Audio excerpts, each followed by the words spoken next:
Allô, allô, allô, shalom à tous, alléluia frères et sœurs dans le Seigneur, je vous salue chaleureusement de la part de notre Seigneur Jésus-Christ. J'espère que vous avez passé un bon week-end et que votre semaine s'annonce bien.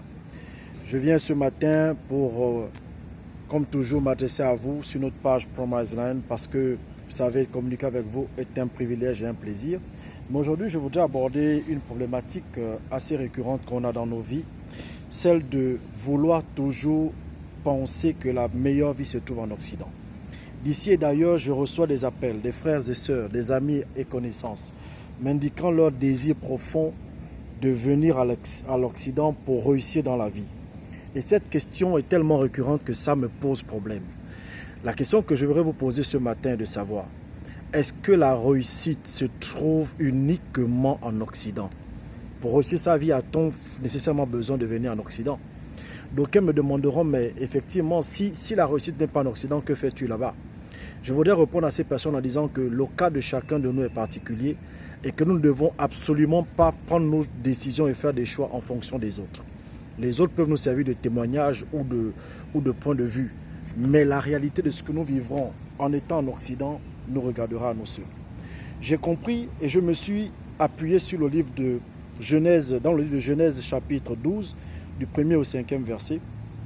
Dieu dit à Abraham de quitter sa nation, sa patrie, de chez son père et de sa mère, pour aller dans un pays qui lui montrerait et que Dieu bénirait Abraham. Sauf que ce que je découvre à l'intérieur, c'est que Abraham ne reçoit pas sa bénédiction lorsqu'il arrive dans le pays des Canaan. Dans le parcours d'Abraham, à un moment donné avec son neveu Lot, il y a dispute et séparation.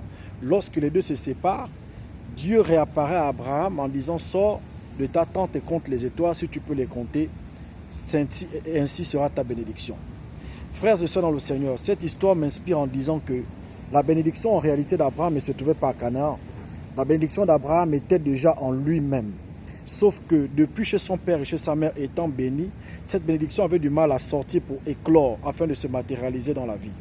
En réalité, nous sommes porteurs de notre bénédiction. En réalité, nous sommes porteurs de notre potentiel, de notre devenir. Sauf que pour que ce potentiel ou ce devenir se manifeste, il a besoin d'un environnement, il a besoin d'un lieu, il a besoin d'un entourage. Le problème, c'est que des fois, notre bénédiction a du mal à sortir de nous parce que soit nous sommes mal entourés par un mauvais conjoint, des mauvais amis, des mauvais camarades, des mauvaises églises, des mauvaises entreprises, si bien que ce potentiel reste noyé en nous. Et lorsqu'on arrive dans un environnement où les gens sont propices à notre devenir, eh bien ce potentiel s'extériorise et se manifeste réellement en nous. Ce que j'ai découvert, c'est que la bénédiction ou la réussite ne se trouve pas en Occident. Parce qu'en Occident, il y a des réalités pires que celles que nous avons en Afrique. Il y a beaucoup qui postent sur les réseaux sociaux qui ne vous disent pas la vérité, frères et sœurs. Il y en a ici qui vivent en Occident mais qui sont en prison, qui sont surendettés, qui sont à 10, 15 dans une maison, dans un appartement, qui vivent des aides sociales, qui vivent en fonction des endroits où on donne des restos du cœur, la nourriture gratuitement. Il y a des gens ici qui ont même du mal à visiter la famille en Afrique parce que le prix seulement d'un billet est devenu très compliqué. Frères et sœurs, j'ai vu en Occident des Américains, des Canadiens, des Français vivre dans la rue. Ça, j'en ai vu. J'ai vu des gens manquer de $1. J'ai vu des gens vivre des réalités extrêmement difficiles. La première chose qui m'a choqué dans mon arrivée en Occident, c'est que j'avais assisté à un procès dans lequel j'ai vu un père, dans le procès, c'est au tribunal, un père qui a fait un enfant avec sa fille, étant marié avec sa femme et d'autres enfants, et le tribunal a donné raison à cet homme-là en estimant que c'était de l'inceste heureux. Imaginez-vous un peu ce niveau de conscience. Comment le tribunal, comment le garant de l'État, la loi qui est supposée conseiller, réguler, qui est supposée façonner le vivre ensemble, autorise un inceste disant que c'est un inceste heureux. Alors cette situation m'a tellement choqué que je me suis dit que les réalités, les mentalités étaient différentes. Mais j'ai compris aussi au fil du temps que les lois ou les préceptes que nous recevons dans la vie s'appliquent aussi à un environnement précis. Donc il est totalement hors de question de croire et de penser que la bénédiction ou la réussite de notre vie se cacherait lorsqu'on ira vivre en France, aux États-Unis, en Norvège, en Australie, en France, au Canada et autres. Certes, ces pays semblent avoir des opportunités parce que nous ne le savons pas, c'est ce qu'on nous voit sur les réseaux sociaux, ce qu'on voit sur Internet. Mais ce qu'on ne nous dit pas sur Internet, c'est que ces pays ont aussi des réalités qui ne cadrent pas forcément avec nos mentalités. Et des fois, en arrivant ici, on est surpris par la réalité, mais comme on a déjà publié à tout le monde qu'on est parti, on a du mal à repartir. Chers amis, chers frères, amis et connaissances, bien-aimés dans le Seigneur, avant d'avoir un projet d'immigration, avant d'avoir un projet qui veut nous faire penser que notre bonheur se trouverait en haut, il serait important pour nous d'abord de découvrir quelle est la bénédiction que Dieu a mis en nous-mêmes.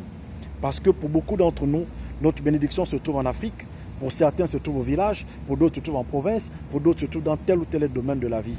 Mais ce qui nous influence, c'est parce que nous voulons beaucoup vivre en fonction des autres, en regardant ce qu'est devenu l'autre. Et c'est ça qui nous fait parfois tomber dans des choix difficiles et impossibles. Alors, l'histoire d'Abraham m'a encore fait comprendre que l'homme est porteur de sa bénédiction. Et il est écrit dans Deutéronome 28 que voici toutes les bénédictions qui se répandront sur toi et qui seront ton partage. La Bible ne dit pas que voici les bénédictions qui t'attendront dans un lieu. Les bénédictions se répandent d'abord sur quelqu'un et puis deviennent un partage pour ton environnement. Il y a des gens qui ne réussiront jamais en Occident et il y en a d'autres qui réussiront forcément en Afrique. Réfléchissez bien parce que le bonheur n'est pas de vivre dans un pays, mais le bonheur est d'être heureux là où on vit. Soyez bénis, likez, commentez, partagez. Envoyez-nous vos expériences. Avez-vous des frères, des amis qui ont vécu ces mêmes histoires? Partagez-les nous sur nos pages Promised Land afin que nous discutons, nous échangeons. C'est cela le partage d'expérience. Soyez bénis au nom de Jésus. Amen.